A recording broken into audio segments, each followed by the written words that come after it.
Hello everyone, welcome to my channel.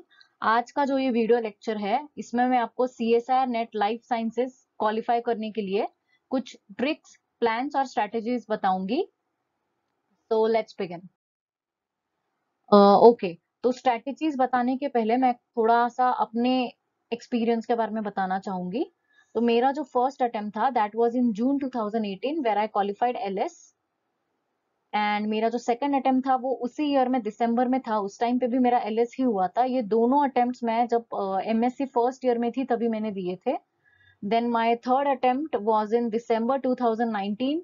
ये जो मैंने थर्ड अटेम्प्ट दिया था इसमें मैंने अच्छी खासी पढ़ाई करके दिया था, but still I was not able to qualify LS और JRF. And my fourth attempt was in November 2020 where I qualified GRF with all India rank 56। तो ये मैंने इसीलिए यहाँ पे बताया है ताकि मैं आपको बता सकूं कि it is okay if you are not able to qualify this examination in first attempt. ऐसा कुछ भी नहीं है, आप आगे के भी अटेम्प्ट्स दे सकते हो without losing hope in yourself. Okay, so let's begin.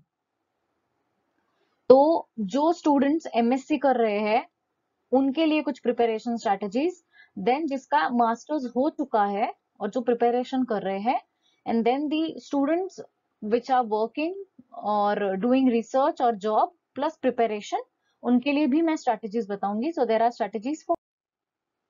Okay, so before starting हम एक famous quote by doctor APJ Abdul Kalam देखते हैं। Success is a vehicle which moves on the wheel named hard work and fuel called self confidence. ये बात आपको हमेशा याद रखनी है, ठीक है। Okay, so let's begin. तो सबसे पहले मैं जो डिस्कशन करूंगी वो बुक्स पे होगा। तो हम कौन से बुक्स रेफर कर सकते हैं for clearing CSI NET JRF. Okay, तो for the basics and concept clearing आपको सबसे पहले 11th-12th के एनसीईआरटी बायोलॉजी बुक्स से पढ़ना है। वो दोनों ही बुक्स आपको अच्छे से रीड करना है। उसके बाद आपको पाथ फाइंडर के दोनों बुक्स पढ़ने हैं, सेक्शन 1 एंड सेक्शन 2। ओके, सो ये तीनों बुक्स पढ़ने के बाद आप कोई भी सब्जेक्ट या कोई भी मॉड्यूल एकदम कोर से दूसरे बुक से पढ़ सकते हैं, ठीक है।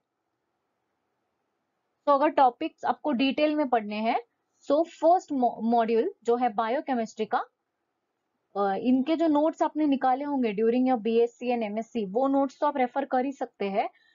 Along with that path finder के जो फंडामेंटल्स एंड प्रैक्टिस जो मैंने यहाँ पे आपको बताया, पार्ट 1 एंड 2, इसमें भी अच्छा खासा बायोलॉजी का कोर कवर्ड है। बिसाइड्स दिस अगर कुछ ऐसे टॉपिक्स है जो इन बुक्स में कवर्ड नहीं है और जो आपके सिलेबस में मेंशन्ड है, वो आप लेनिंजर एंड वॉइट से पढ़ सकते हैं। तो दी सेकेंड मॉड्यूल है जो है सेल बायोलॉजी। सेल बायोलॉजी का भी आपने बीएससी और एमएससी में अच्छा खासा डिटेल में पढ़ा होगा, वो नोट्स आप रेफर कीजिए। प्लस आप इन डिटेल पढ़ने के लिए molecular biology of the cell by Bruce Alberts पढ़ सकते हैं। फॉर दी मॉलिक्यूलर बायोलॉजी आपको सेम बीएससी और एमएससी के नोट्स रेफर करने हैं, और आपको molecular biology of the gene by Watson आपको देखना है। And the third second book जो है वो है जीन्स बाय बेंजामिन ल्यूविन। जो फोर्थ मॉड्यूल है that is cell signalling and immunology, ये पूरा पोर्शन आपको अच्छा खासा पाथ फाइंडर बुक में मिल जाएगा। उसके अलावा अगर आपको इम्यूनोलॉजी इन डिटेल पढ़ना है तो आप क्यूबी से पढ़ सकते हैं। और सेल सिग्नलिंग में जो कैंसर वाला पार्ट है, आप molecular biology of the cell by Bruce Albert से पढ़ सकते हैं। Okay, so fifth module which is developmental biology module, तो इसका आप गिलबर्ट से पढ़ सकते हैं और the principles of developmental biology by Lewis Wolpert से पढ़ सकते हैं। Then for the plant physiology, Pathfinder में बहुत अच्छा खासा पोर्शन आप इसका कवर्ड है। प्लस आपको इन डिटेल पढ़ना हो तो आप plant physiology by Taiz and Zeiger you can refer.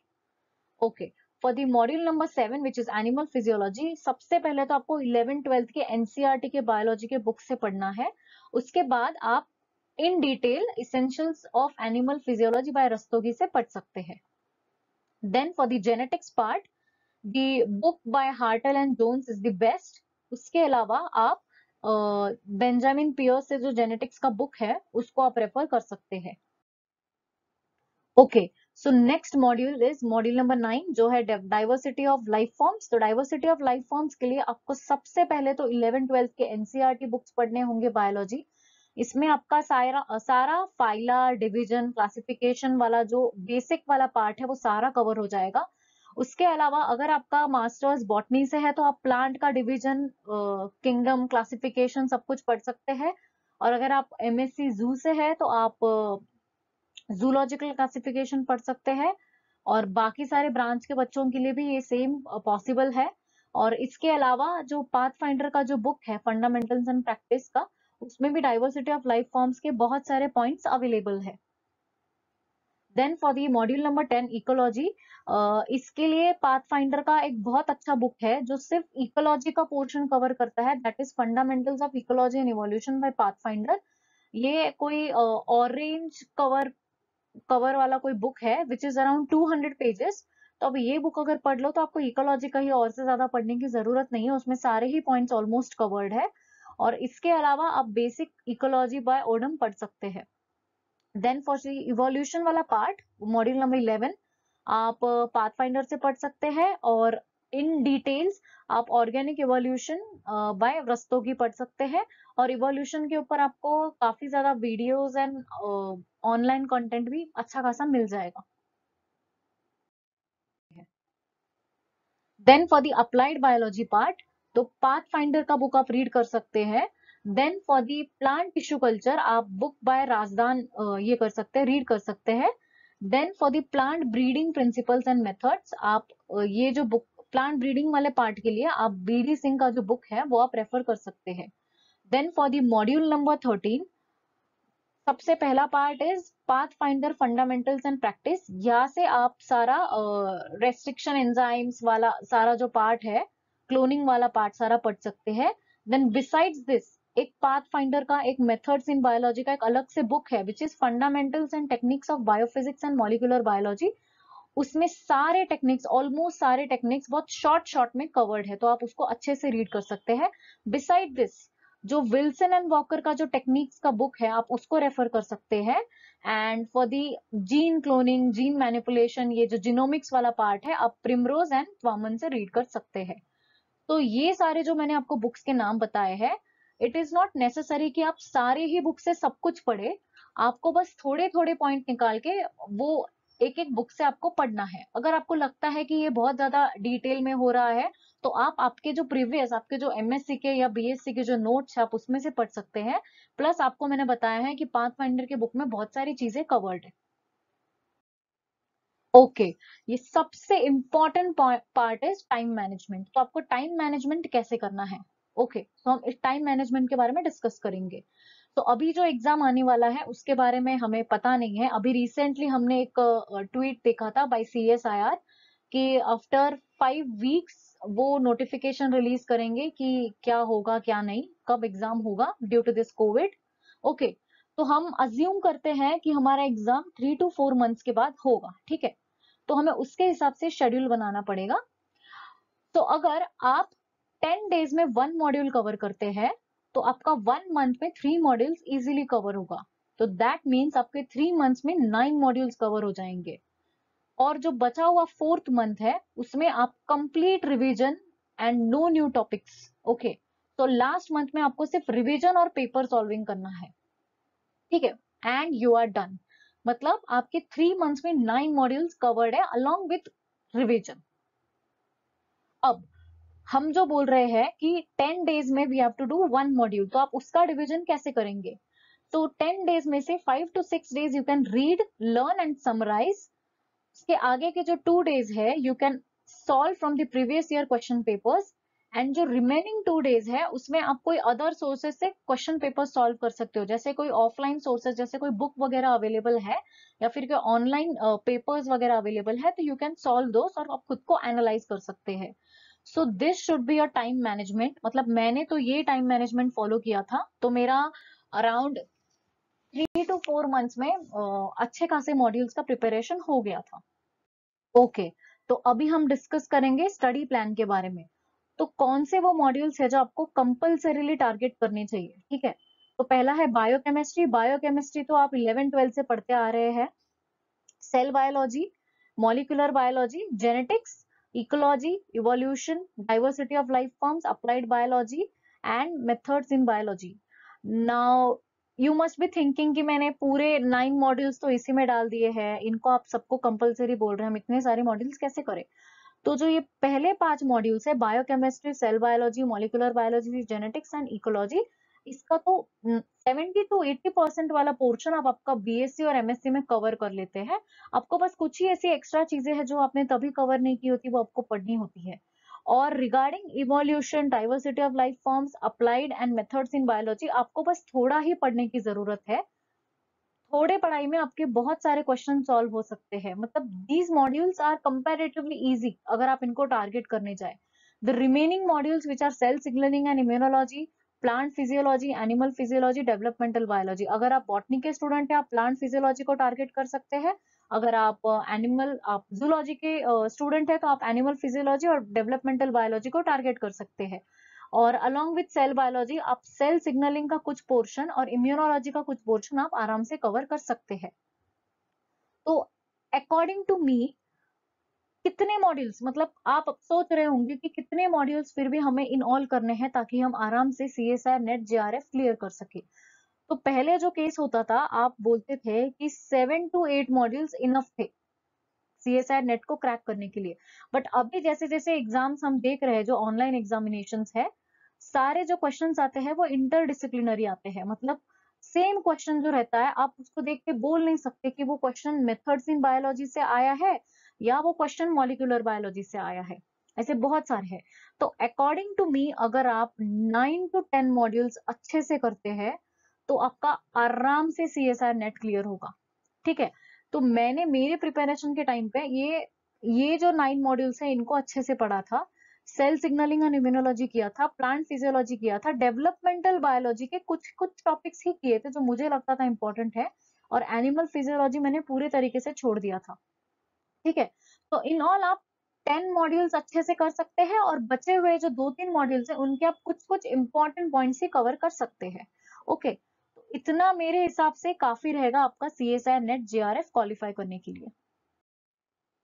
तो कौन से मॉड्यूल्स आप एक साथ कर सकते हैं? अगर किसी को ऐसे लगे कि नहीं मैं 15 डेज में 2 मॉड्यूल्स कवर कर सकता हूँ, तो you can always choose biochemistry along with plant physiology, then cell biology with cell signalling, इनके बहुत सारे पार्ट्स आपको सिमिलर मिलेंगे, then molecular biology and genetics, ecology and evolution, developmental biology and animal physiology and diversity of life forms. इसको मैंने अकेले ही रखा है क्योंकि इसका जो एक एक पार्ट है आप हर दिन थोड़ा थोड़ा पढ़ सकते हो, इसमें याद रखने जैसी बहुत सारी चीजें हैं।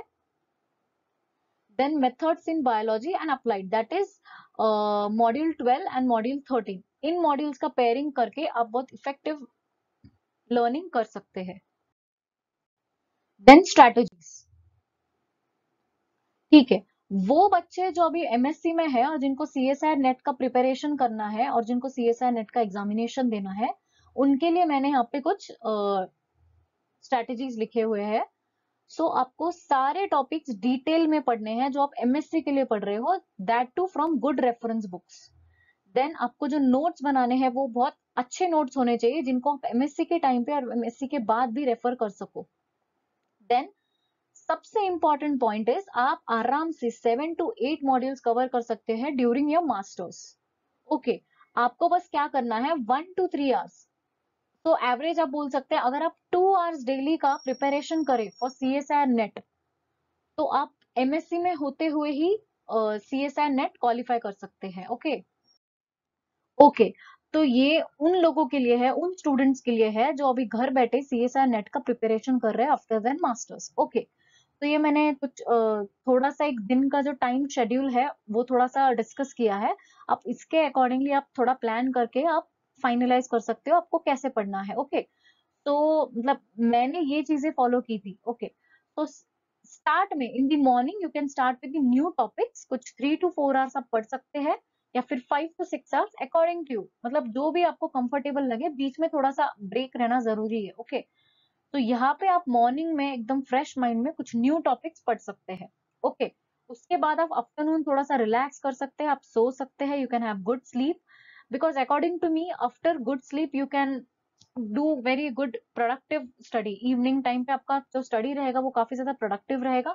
इवनिंग टाइम पे फिर आपको रिवीजन करना है जो आपने सुबह टॉपिक्स पढ़े हैं उनका, एंड क्वेश्चन पेपर्स या फिर उस टॉपिक से रिलेटेड आपको क्वेश्चन सॉल्व करने हैं. Okay, after doing this you can relax, you can watch movies or Netflix, or you can go out and hang out with your friends, anything you want. Okay, तो मैंने ये slide इसलिए include किया है because I wanted to say that पूरा दिन पढ़ाई नहीं किया तो चलेगा. इट इज नॉट नेसेसरी कि आपको पूरे 12 आवर्स 14 आवर्स कंटिन्यू पढ़ाई करना है फिर ही आपका CSI नेट का एग्जामिनेशन होगा.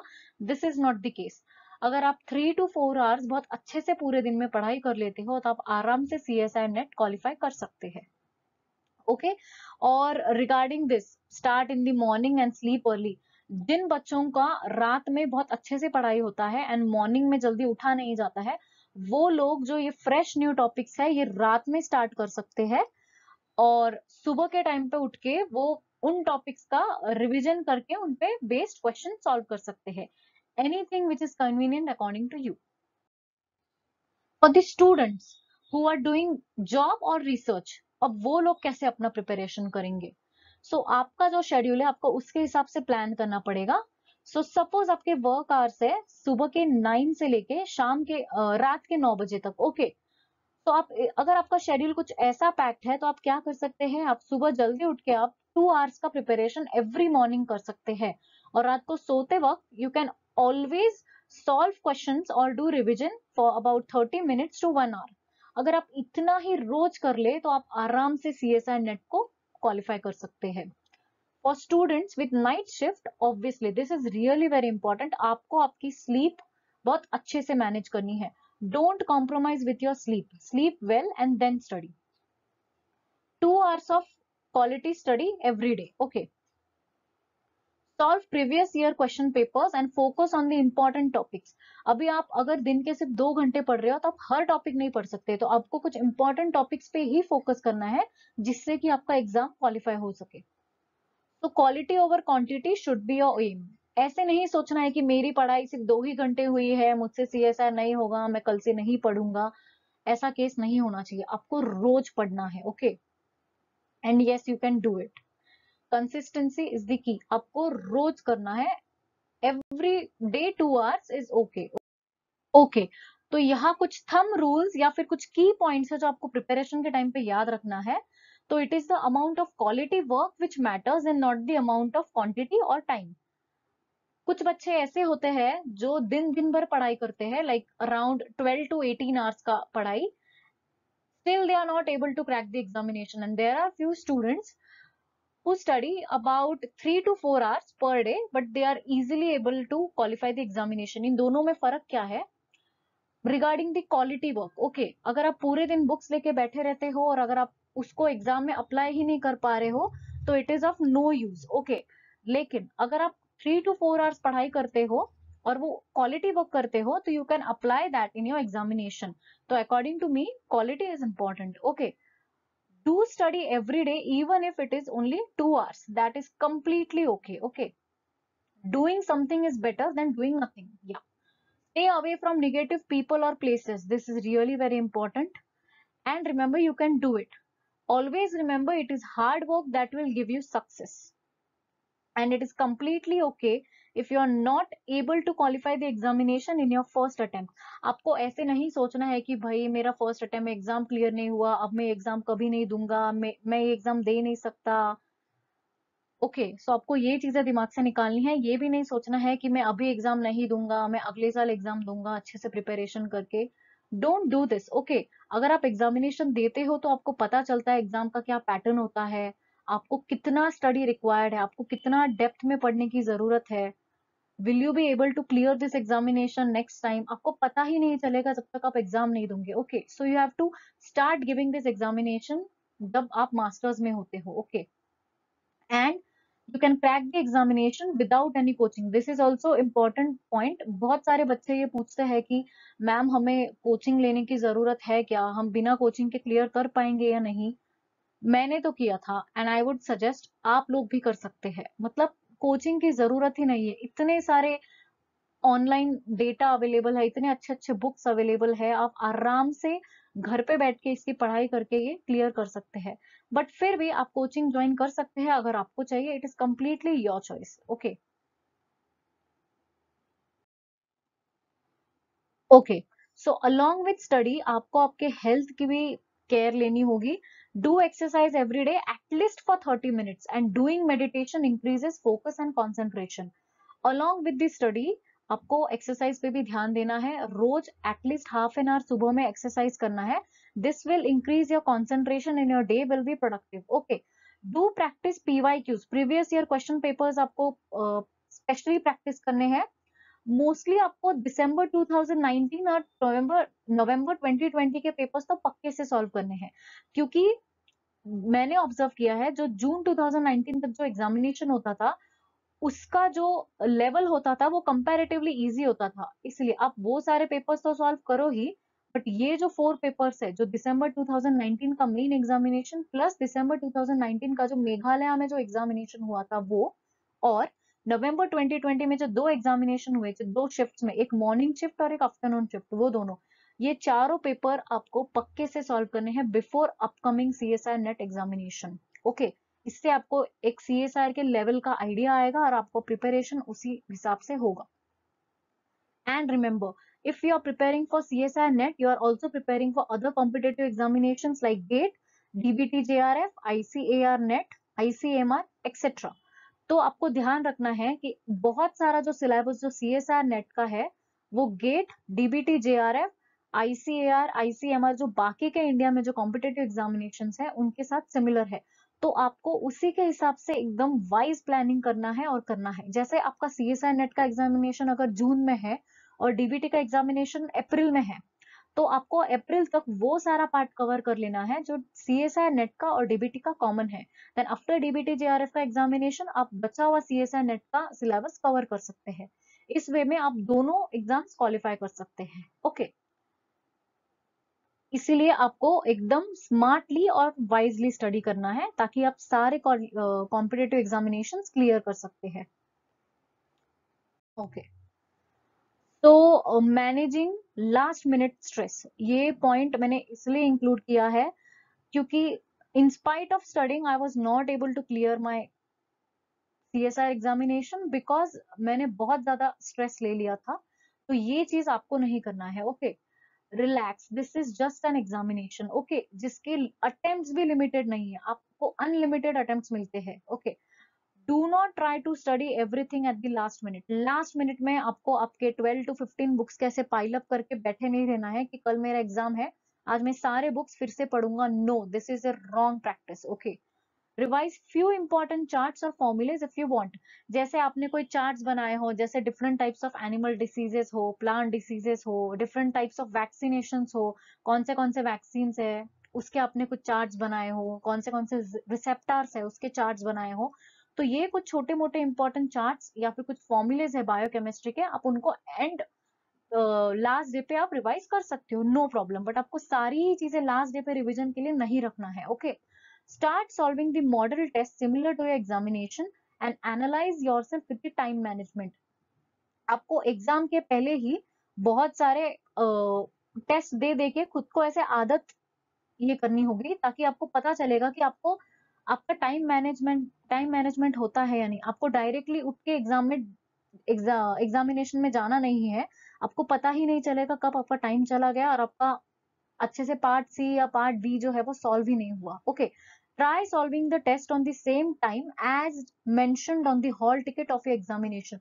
This point is really very important. मैंने ट्राई किया था, आप लोग तो पक्के से करिए। ठीक है, सपोज आपका एग्जामिनेशन है 9:30 से लेके 12:30 तक, तो आप जब रेगुलरली टेस्ट देने बैठोगे तो आपको इसी टाइम पे टेस्ट देने बैठना है ताकि आपको एग्जाम वाले दिन पे बिल्कुल भी प्रेशर फील ना हो कि हाँ ये एग्जामिनेशन है, अरे बाप रे मैं कैसे करूं। आप एग्जामिनेशन के टाइम पे अगर आपने ऐसे टेस्ट दिए होंगे तो you will be like oh my God, मैंने ये एग्जाम दिए हुए हैं इसी टाइम पे, I don't feel any kind of pressure right now. Okay, so this you can apply and you have to completely apply this because ये this method works. Okay, make it a habit of giving online examination। हाँ, online examination का जो है pattern आपको देना ही चाहिए। आप जो ऑनलाइन डिफरेंट काइंड्स ऑफ मॉक्स या टेस्ट कुछ अवेलेबल होते हैं बहुत सारे अकेडमीज के या इंस्टीट्यूट्स के, आप उनको दे सकते हैं, ठीक है। See what strategy works according to you. For example, I solved part C first, followed by part B and then part A. जब आप एग्जामिनेशन दोगे आपको अलग अलग चीजें ट्राई करनी है, जैसे कभी आप पार्ट सी पहले ट्राई करो, then part B, then part A, see whether it works और नॉट। ओके, अगर आपके लिए ये वर्क नहीं करता है, आप पार्ट बी पहले दो, पार्ट सी पहले दो। पर मैंने ये इसलिए चूज किया क्योंकि जाते ही जो पार्ट सी के जो क्वेश्चंस होते हैं दैट इज ऑफ 4 मार्क्स, बहुत ऐसे एनालिटिकल और सोचने वाले क्वेश्चंस होते हैं। तो पहले आप पार्ट सी दे दो, उसके बाद आप पार्ट बी दे दो, क्योंकि पार्ट बी में डायरेक्ट क्वेश्चंस होते हैं जिसके लिए अगर आपको आता है तो you can solve, you don't need to think on it. Okay, और पार्ट ए, इसलिए पार्ट ए एप्टीट्यूड है तो आप एप्टीट्यूड को कभी भी लास्ट के हाफ एन आवर में सॉल्व कर सकते हैं। ओके, तो this should be a strategy. Okay, इसके अलावा आपके कोई डाउट्स या क्वेरी है तो आप कमेंट सेक्शन में पूछ सकते हैं या फिर आप मुझे ईमेल कर सकते हैं astersbiology@gmail.com पे। तो गाइज